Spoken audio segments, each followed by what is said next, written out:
போன வருஷம் கனடா ஒட்டாவாவில் நடந்த ஒரு கொலை சம்பவம். வீட்டில் பேஸ்மெண்ட்டில் வாடகைக்கு இருந்த 19 வயதான ஒரு ஸ்டூடெண்ட், ஒரு இளைஞன் ஒரு குடும்பத்தை வெட்டி குத்தி கொலை செய்த கொடூரமான சம்பவம் கனடாவில் போன வருஷம் பதிவாகி இருந்தது. இது ஒட்டுமொத்த புலம்பெயர் மக்களை மட்டும் இல்லாமல் கனடாவில் இருக்கிற மக்கள்னு சொல்லி எல்லாரையும், இலங்கையர்களையும் மிகப்பெரிய அதிர்ச்சிக்குள்ளாகின ஒரு சம்பவமாக பதிவாகி இருந்தது. ஒரு வருஷம் கடந்ததுக்கு பிறகு அந்த கொலை குற்றவாளிக்கு, இப்போ 20 வயதாக இருக்கிற அந்த குற்றவாளிக்கு நீதிமன்றம் தீர்ப்பு அறிவிச்சிருக்கு. இந்த சம்பவம் எப்படி நடந்ததுன்ற பல தகவல்களும் வழக்கு விசாரணையில் தெரிய வந்திருக்கு. எதுக்காக அந்த கொலையை செய்தன், 2 மாத கை குழந்தை உட்பட 4 குழந்தைகளையும் பிள்ளைகளையும் தாயையும் வீட்டில் தங்கியிருந்த ஒருத்தரையும் எதுக்காக வெட்டி குத்தி கொடூரமாக கொலை செய்திருக்கிறேன்னு சொல்லி அந்த இளைஞன் ஒரு சாட்சியம் கொடுத்திருக்கிறான், வாக்குமூலம் கொடுத்திருக்கிறான். அதுவும் நீதிமன்ற வழக்கு விசாரணையில் தெரிய வந்திருக்கு. நீதிமன்றத்தில் என்ன நடந்தது என்றதை இந்த வீடியோவில் விளக்கமாக பார்க்கலாம். வணக்கம், நான் பிரசாந்த் ராஜ். இலங்கையை சேர்ந்த தனுஷ்க தன்னுடைய குடும்பத்தோட கனடாவில் வாழ்றதுக்கு தீர்மானிக்கிறாரு. கனடாவில் பல வருஷங்களுக்கு முதல் அவர் போயிருந்தாலும் இந்த சம்பவம் நடக்கிறதுக்கு ஒரு சில மாதங்களுக்கு முதல்ல தான் தன்னுடைய குடும்பத்தை, மனைவியையும் பிள்ளைகளையும் எடுக்கிறாரு. 3 பிள்ளைகள் இருக்கிறாங்க. 4வது பிள்ளை 2 மாதம் நிரம்பின பிள்ளை கனடாவில் தான் பிறக்குது. 2 வேலை செய்கிற ஒருத்தர் தான் தனுஷ்க. குடும்பத்துக்காக தன்னுடைய நேரத்தை ஒட்டுமொத்தமாக செலவழித்து கஷ்டப்பட்டு 2 வேலை செய்து வருமானத்தை ஈட்டி கொண்டு வாழ்ந்து கொண்டிருக்கிற ஒரு நபர். ஒரு கிளீனிங் கம்பெனி நடத்தி கொண்டிருக்கிறார். சாதாரணமான ஒரு கம்பெனி நடத்தி கொண்டிருக்கிறார். ஊபர் ஓடுறது. காலையில் 3:30க்கே வீட்டில் இருந்து போயிடுவார். இரவு நேரத்தில் தான் வீட்டுக்கு வருவார். குடும்ப செலவுகளை சமாளிக்கிறதுக்குன்னு சொல்லி வெளிநாடுகளில் இருக்கிற நபர்கள் வாடகைக்கு கொடுக்கிறது அது பெரிய குற்றமும் கிடையாது. அது சாதாரணமான வளமையான ஒரு நடைமுறை தான். பேஸ்மெண்ட்டில் ஒரு இடம் இருக்குது, அதை வாடகைக்கு கொடுக்கலாம். அதுவும் தெரிஞ்ச ஆட்களுக்கு நாங்கள் கொடுக்கலாம், எந்த பிரச்சனையும் இருக்கு சொல்லி 2 பேருக்கு வாடகைக்கு கொடுக்கிறதுக்கு தனுஷ்கா தீர்மானிக்கிறார். ஒரு நபர் காமினி என்று சொல்லப்படுற 40 வயதான அவருக்கு தெரிஞ்ச அவருடைய நண்பர், குடும்பத்தை நெருக்கமான ஒரு நபர் இருக்கிறவர், அவருக்கு பேஸ்மெண்ட்ல ஒரு இடம் வாடகைக்கு கொடுக்கிறாங்க. 19 வயதான ஃபெப்ரியோடி சொய்சா என்று சொல்லப்படுற கொழும்புல ஒரு வசதியான குடும்பத்தை சேர்ந்த ஒரு இளைஞன் ஸ்டூடெண்டா இலங்கையிலிருந்து கனடாவுக்கு போயிருக்கிறார். அவருக்கும் வாடகைக்கு கொடுக்கலாம், தெரிஞ்சாக்கள் படிச்சாக்கள் எந்த பிரச்சனையும் இருக்காதுன்னு சொல்லி தனுஷ்க வாடகைக்கு கொடுக்கறதுக்கு தீர்மானிக்கிறார். ஆனால் ஃபெப்ரியோடி சொய்சா ஒரு ஸ்டூடெண்டாக இருந்தாலும் காலப்போக்கில் அவரோட மனநிலையில் மாற்றம் ஏற்படுது. யூனிவர்சிட்டிக்கு போகிறது கிடையாது, வகுப்புகளுக்கு போகிறது கிடையாது, எக்ஸாமுக்கு போகிறது கிடையாது. கொழும்புலேருந்து இலங்கையிலிருந்து அனுப்பப்படுற காசு இனி எனக்கு கிடைக்காதோன்னு சொல்லி ஒரு பயம் ஏற்படுது. வீட்டில் இருந்து கொண்டு சாப்பாடு ஓட பண்ணி சாப்பிட்றது, வெளியில் எங்கேயுமே போகிறது கிடையாது, வீட்டில் இருந்து படம் பார்க்கறது, கேம்ஸ் விளையாடுறது, கேம்ஸுக்கு எடிக்ட் ஆகின ஒரு நபராக அவர் இருந்து கொண்டிருக்கிறார். முதல்ல தற்கொலை செய்து கொள்ளலாம்னு சொல்லி ஆன்லைன்லேயே, அதுவும் ஒரு கத்தியை வாங்குறதுக்கு தீர்மானிச்சு ஆன்லைனில் ஆர்டர் பண்ணி ஒரு கத்தியை, ஃபெப்ரியோடி சொய்சான்னு சொல்லப்படுற 19 வயதான அந்த இளைஞன் கத்தியை ஆன்லைனில் வாங்குறான். அதுக்கு பிறகு தான் தற்கொலை செய்து கொள்றதுக்கு பதிலாக இந்த குடும்பத்தை சேர்ந்து ஒருத்தரையும் விட்டு வைக்காம ஒட்டுமொத்தமாக அந்த பிள்ளைகளை 2 மாத கைக்குழந்தை உட்பட எல்லாரையுமே வெட்டி குத்தி கொலை செய்யலாம் என்ற முடிவுக்கு அந்த 19 வயதான இளைஞன் வர்றான். இந்த சம்பவம் நடந்த நாளில் தான் மார்ச் 6ஆம் தேதி இந்த சம்பவம் பதிவாகுது, 2024 போன வருஷத்தில். இப்போ நீங்கள் பார்க்குற இந்த ஃபோட்டோ அதே நாள் அண்டைக்கு எடுக்கப்பட்ட ஒரு ஃபோட்டோ. 3 வயதான அந்த பிள்ளையினுடைய பிறந்த நாள் அண்டைய நாளில் தான் கொண்டாடப்பட்டிருக்கு. குடும்பத்தோடு சேர்ந்து பிறந்த நாள் கொண்டாடி கேக் சாப்பிட்டு எல்லாம் நடந்து முடிஞ்சு சந்தோஷமாக இருந்ததுக்கு பிறகு கத்தியால் குத்தி அந்த குழந்தைகளையும் கொலை செய்கிற அளவுக்கு அவனுடைய மனநிலை கொடூரமாக இருந்திருக்குன்னு சொன்னால் நினைச்சு கூட பார்க்க முடியாமல் இருக்கு. இந்த சம்பவம் நடந்த நாளில் வழமை போல தனுஷ்க 3:30க்கு காலையிலேயே எழும்பி வேலைக்கு போகிறதுக்கு ஸ்டார்ட் பண்ணுறாரு. கிளீனிங் ஜாப்புக்கும் ஊபர் ஓட்டுறதுக்கும் ஆரம்பிக்கிறாரு.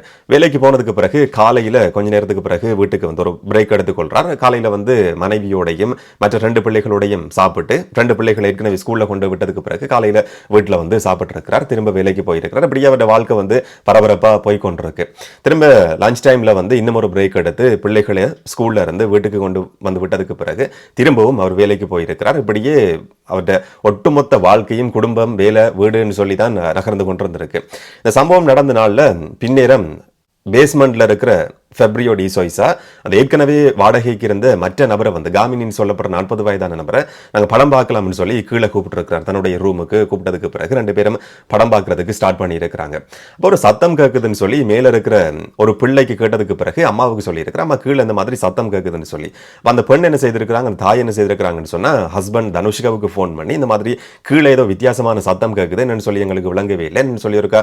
ஃபெப்ரியோவுக்கு ஃபோன் பண்ணி கேளுங்கன்னு சொன்னதுக்கு பிறகு தனுஷ்கா ஃபெப்ரியோவுக்கு ஃபோன் பண்ணி கேட்டிருக்கிறார். என்ன சத்தம் ஏதோ வித்தியாசமாக கேட்குதாம் என்றதுக்கு பிறகு ஃபெப்ரியோ சொல்றார், அது எதுவும் கிடையாது, நாங்கள் கீழே இருந்து படம் பார்த்து கொண்டிருக்கிறோம், படத்தில் வர்ற சத்தம் தான் சொல்லி 2 பேரையும், அந்த பெண்ணையும் தனுஷ்காவையும் சமாதானப்படுத்துறாரு. ஆனால் கீழே நடந்திருக்கிறது ஒரு கொடூரமான கொலை. காமினி என்று சொல்லப்படுற அந்த நபர் ஒரு சில செகண்ட்களுக்குள்ள கத்தியால குத்தி கொலை செய்யப்பட்டிருக்கிறார் என்று சொல்லி கனடிய ஊடகங்கள்ல இந்த கொலை வந்து விவரிக்கப்பட்டிருக்கு. அந்த கொலை நடக்குது, அதுக்கு பிறகு அந்த 2 பேரும் சமாதானப்படுத்தப்படுறாங்க. அந்த கொலை நடந்ததுக்கு பிறகு கையில இருக்கிற ஆன்லைன்ல ஓட பண்ண அந்த கத்தியோட கீழே பேஸ்மெண்ட்ல இருந்த ஃபெப்ரியோ மேல 4 பிள்ளைகளையும் அந்த பெண்ணையும் கொலை செய்யறதுக்குன்னு சொல்லி போறான். இந்த காட்சியை கொஞ்சம் கற்பனை செய்து கொண்டு பாருங்க. ஒரு கை குழந்தையோட ஒரு பெண் இருக்கிறாங்க, 4 பிள்ளைகள் இருக்கிறாங்க, 7 வயது 4 வயது 3 வயதான பிள்ளைகள் இருக்கிறாங்க. ஹஸ்பண்ட் வெளியில இருக்கிறார், வேலை செய்து கொண்டிருக்கிறார். ஒரு சினிமாவில் பார்க்குற மாதிரி ரத்தம் வடிய வடிய கத்தியோட ஒருத்தன் கண்ணுக்கு முன்னால் நிற்கிற நேரத்தில் அந்த பெண்ணுடைய மனநிலை எப்படி இருந்திருக்கும் சொல்லி கற்பனை கூட செய்து பார்க்க முடியாமல் இருக்கு. மேலே போனதுக்கு பிறகு கை குழந்தை உட்பட மற்ற எல்லாரையும் வெட்டி குத்தி இதுவும் ஒரு சில செகண்ட்களுக்குள்ள நடக்குது. அந்த பெண்ணையும் கொலை செய்ததுக்கு பிறகு ஃபெப்ரியோ தனுஷ்காவுக்கு ஃபோன் பண்றான். அந்த கொலை நடந்த விதம், அதுக்கு பிறகு ஃபெப்ரியோன்னு சொல்லப்படுற அந்த இளைஞன் செயற்பட்ட விதம் இப்படியானதுதான் என்று சொல்லி விபரிக்கிறதுக்கான தகவல்கள் வழக்கு விசாரணையில் தெரிய வந்திருந்தாலும் ஊடகங்கள்ல பேசுற அளவுக்கு அதை வந்து விபரிக்க முடியாதுன்னு சொல்லி கனடிய ஊடகங்கள் குறிப்பிட்டு காட்டியிருக்கு. அந்த அளவுக்கு கொலை நடந்ததுக்கு பிறகு, குழந்தைகள் கொலை செய்யப்பட்டதுக்கு பிறகு, அந்த ரத்தத்தை பார்த்ததுக்கு பிறகு ஃபெப்ரியோன்னு சொல்லப்படுற அந்த இளைஞன் வந்து மிருகத்தனமா கொடூரமா நடந்திருக்கான். அதை வந்து விவரிக்கிறதுக்கு நாங்கள் விரும்பல. அந்த அளவுக்கு அது வந்து தவிர்க்கப்பட வேண்டிய விஷயம்னு சொல்லி கனடிய ஊடகங்கள் சொல்லுது. இந்த மாதிரி கொலை சம்பவம் நடக்குது, 6 பேர் கொலை செய்யப்படுறாங்க. அதுக்கு பிறகு தனுஷ்காவுக்கு ஃபோன் பண்ணி ஃபெப்ரியோ கேட்குறான், நீங்க எத்தனை மணிக்கு வருவீங்கன்னு சொல்லி. பின்னிரம் 5:30 மாதிரி இந்த ஃபோன் பண்ணி கேட்குறான். அவர் சொல்லி இருக்கிறார், இன்னும் கொஞ்சம் வேலை இருக்குது, வர்றதுக்கு லேட் ஆகும்னு சொல்லி. சரி, நான் நீங்கள் வரும் வரைக்கும் வெயிட் பண்ணி கொண்டிருக்கிறேன்னு சொல்லி ஃபெப்ரியோ சொல்லியிருக்கிறான். திரும்ப 11 மணி போல் தனுஷ்க வர்றார். கார்ல இருந்து கேரேஜுக்குள்ள காரை பார்க் பண்ணி போட்டு எல்லாரும் பொதுவாக வெளிநாட்டில் இருக்கிறவர்கள் வேலை முடிஞ்சு வந்ததுக்கு பிறகு வீட்டில் இருக்கிறவங்களோட ஃபோன் பண்ணி கதைக்கிற மாதிரி ஃப்ரெண்ட்ஸோட வீட்டில் இருக்கிறவங்களோடையும் தனுஷ்க ஃபோன் பண்ணி கதைக்கிறார். எல்லாம் முடிஞ்சதுக்கு பிறகு கேரேஜில் இருந்து பின் கதவால் வீட்டுக்குள்ளே வந்ததுக்கு பிறகு வீட்டு கதவை திறந்து ஒரு சில நிமிஷங்களுக்குள்ள பின்னால கத்தியோட ஃபெப்ரியோ நிற்கிறான். ஆனால் அவருக்கு எதுவுமே தெரியாது, என்ன நடந்திருக்குன்னு சொல்லி அவருக்கு தெரியாது. அப்போ வழக்கம் போல அவர் வந்து கதை கொடுக்கறதுக்கு ஸ்டார்ட் பண்ணுறாரு. ஆனால் ஃபெப்ரியோ தன்னில் கையில் இருந்த கத்தியை எடுத்து தனுஷ்காவையும் வெட்டி கொலை செய்யறதுக்கு முயற்சி எடுக்கிறான். சில வெட்டு காயங்களும் அவருக்கு பட்டது. உயிருக்கு போராடி கொண்டிருந்த நிலையில் சில சத்திர சிகிச்சைகளும் கூட அதுக்கு பிறகு அவருக்கு செய்யப்பட்டிருந்தது. வெளியில் அப்படியே கத்தி கொண்டு ஓடினதுக்கு பிறகு உறவினர்கள்ட்ட பக்கத்தில் இருந்த அயலவர்கள்ட்ட உதவி பெற்றுக் கொள்ளப்பட்டிருந்தது. அங்கிருந்தவர்களும் 911க்கு அவசர அழைப்பு பிரிவுக்கு ஃபோன் பண்ணுறாங்க. இவரும் போலீஸுக்கு ஃபோன் பண்ணதுக்கு பிறகு போலீஸ் வருது. அந்த கத்தியை பறிச்சு கொண்டு அவர் ஓடி இருந்தார். ஆனால் கிச்சன்ல இருந்து இன்னும் ஒரு கத்தியை எடுத்துக்கொண்டு அவன் துரத்தி இருக்கிறான். இந்த சம்பவம் எல்லாமே நடந்ததுக்கு பிறகு எங்கேயுமே தப்பியோடாம வீட்டு வாசல்ல அதே கத்தியோட அந்த இளைஞன் வந்து இருக்கிறான். போலீஸால அரெஸ்ட் பண்ணப்படுறான். அதுக்கு பிறகு தனுஷ்க வீட்டுக்குள்ள போறதுக்கு அனுமதி கொடுக்கப்படலை. சொன்ன உள்ள வந்து ஒரு கொடூரமான சம்பவம் நடந்திருந்தது. யாரையுமே காப்பாற்ற முடியல. தனுஷ்க ஒரு சில வெட்டுக்காயங்களோட ஹாஸ்பிட்டல்ல அனுமதிக்கப்பட்டிருந்தார். இந்த சம்பவம் சம்பந்தமான விசாரணைகள் ஆரம்பிக்கப்பட்டு இன்றைக்கு 1 வருஷம் கடந்திருக்கு.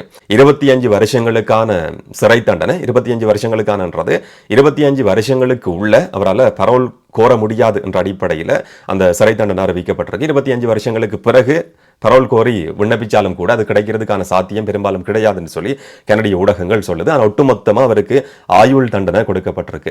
இந்த தீர்ப்பு அறிவிக்கும் போது ஜட்ஜ் சொல்றார், எனக்கு சட்டம் இடம் கொடுக்குமா இருந்தா நீ செய்திருக்கிற நம்பிக்கை துரோகத்துக்கு, அந்த மிருகத்தனமா நடந்திருக்கிற அந்த செயற்பாட்டுக்கு ஜட்ஜ் சொல்றார், அவனை பார்த்ததுக்கு பிறகு ஒட்டுமொத்த கொடூரத்தினுடைய முழு வடிவமா நிற்கிற ஒரு மனிதனா உன்னை நான் பார்க்கிறேன், ஒட்டுமொத்த கொடூரமே நீதான் சொல்லி ஜட்ஜ் அந்த இளைஞனுக்கு பார்த்து சொன்னதுக்கு பிறகு சொல்றாரு, எனக்கு சட்டம் இடம் கொடுக்குமா இருந்தா தனித்தனியே 25 சொல்லி நடந்திருக்கிற 6 கொலைகளுக்கும் தனித்தனியே நான் தீர்ப்பு கொடுப்பேன். ஆனால் சட்டம் எனக்கு அதுக்கு இடம் கொடுக்கல. 25 வருஷங்களுக்கான பரோல்ல விண்ணப்பிக்க முடியாதுன்றதுக்கான சிறை தண்டனையும் ஒட்டுமொத்தமாக ஆயுள் தண்டனையும் விதிக்கிறேன் சொல்லி ஜட்ஜ்மெண்ட் நேற்று கொடுக்கப்பட்டிருந்தது. அதுல காமினி சொல்லப்படுற 40 வயதான ஒருத்தர் கொலை செய்யப்பட்டிருந்தார். அவருடைய மனைவி இலங்கையிலிருந்து கொண்டு வீடியோ மூலமா தான் இந்த கோர்ட் கேஸ்ல வந்து முன்னிலையாகி இருக்கிறாங்க. அவங்களுடைய கருத்துக்களை வந்து சொல்லி இருக்கிறாங்க.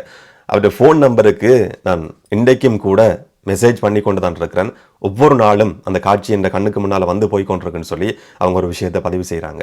தனுஷ்க கதைக்கவே முடியாம தழுதழுத்த குரல்ல சொல்றாரு, அவருடைய மிச்சமா இருக்கிற வாழ்நாள் முழுக்க இலங்கையில் இருக்கிற பாதிக்கப்பட்ட ஸ்டூடெண்ட்ஸுக்காக நான் அர்ப்பணிக்கிறேன், மாணவர்களுக்காக அர்ப்பணிக்கிறேன்னு சொல்லி தழுதழுத்த குரல்ல சொல்லி இருக்கிறார். இந்த மாதிரியான ஒரு சம்பவம் நடக்கிற நேரத்தில் ஃபெப்ரியோட முகத்துல எந்த விதமான ஒரு உணர்வுமே கிடையாதுன்னு சொல்லி கனடிய ஊடகங்கள் சொல்லுது.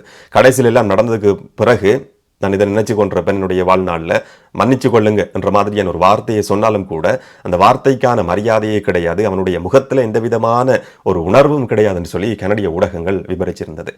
கனடாவை மட்டும் இல்லாமல் இலங்கையர்களையும் ஒட்டுமொத்தமாக புலம்பெயர் மக்களையும் உலுக்கி போட்ட ஒரு சம்பவமாக இது பதிவாகி இருந்தது. ஒரு வருஷத்துக்கு பிறகு இன்றைக்கு தீர்ப்பு அறிவிக்கப்பட்டிருக்கு.